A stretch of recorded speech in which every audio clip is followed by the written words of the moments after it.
The words cracked across the deck like a whip. "You don't belong here. Get your filthy hands off the rail." Serena Jackson stood with her back to the sunset, the warm breeze lifting the edge of her sleek black dress. Her hands rested lightly on the polished railing of the Starlight Dancer, a 200-foot yacht owned by the Kingston Harbor Yacht Club. A string quartet played soft music as 20 guests sipped champagne, pretending they didn't hear the shouting. Serena turned her face, her brown skin glowing in the last light of day, and looked up at the man in the cobalt suit. His name was Preston Sterling. He had the sort of pale, manicured face you saw on magazine covers, but his eyes were full of hate. "Excuse me?" Serena said, her voice even. He took a step closer, his mouth curling into a tight smile. "You heard me. You're just someone's plus one, right? One of those charity cases. You weren't invited. So why don't you take your little act back to shore?" Serena felt the eyes on her. The seated guests froze with forks halfway to their mouths. Some looked embarrassed, some fascinated, but no one moved. "I'm tired of this whole charade," Preston snapped, never breaking eye contact with Serena.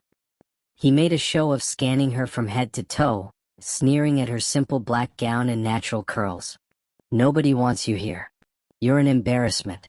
You look like the help that forgot to leave." He leaned closer, so close she could smell his aftershave. "I'm going to be very clear, sweetheart," he hissed.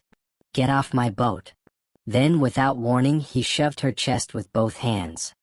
Her body slammed against the rail, but Serena gripped the cold steel with fingers like iron. Her dark eyes locked on Preston's. "Don't touch me again," she said softly. He barked a laugh. "Or what? You'll cry? You'll run to the captain?" Preston turned to the guests, spreading his arms. "See, this is why we can't have outsiders. They don't know their place." He spat. "You people never learn. Always looking for a handout. Always trying to slip into places you don't belong." His hand shot out again, fingers curling around Serena's shoulder to shove her harder this time. But her voice didn't shake when she spoke. "You really want to do this?" Her tone was so calm it stopped him cold. "Yeah," Preston sneered, pressing his palm into her collarbone. "I'm done talking. Get off." He didn't finish. Serena's left hand shot up in a blur. She trapped his wrist, twisted it behind his back, and forced him face first into the polished rail with a smooth, practiced motion. Preston screamed as his shoulder popped. Serena leaned in close to his ear, her breath steady. "You wanted me off this boat," she murmured, her words slicing through the hush like a razor. "But maybe you should be the one to take a little swim." With one effortless motion, she flipped him over the rail. He didn't fall. He dangled, screaming and flailing, while Serena held his wrist with one unshaking hand.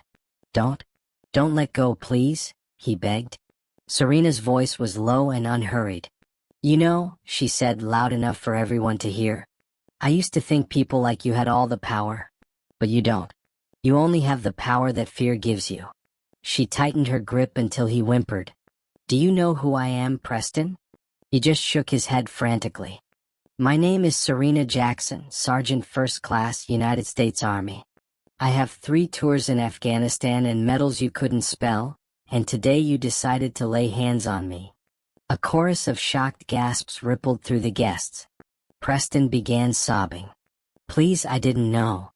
"That's exactly the problem," Serena said. "You never cared to know." She hauled him back over the rail and slammed him to the deck. He lay crumpled and whimpering. A young man from the crowd finally found his voice. "I'm calling the Coast Guard." Serena didn't look away from Preston. "You do that," she said, "and tell them he committed assault, battery, and a racially motivated hate crime. There are witnesses." The captain stepped forward. "Ma'am, please let's de-escalate." She turned, her eyes blazing. "No. You all watched him put his hands on me. You watched him try to push me overboard. And you did nothing." Serena drew herself to her full height. "You asked who invited me," she said quietly, looking down at Preston. "The truth is, I didn't come as anyone's guest. I came because I own this yacht." A stunned silence swallowed the deck.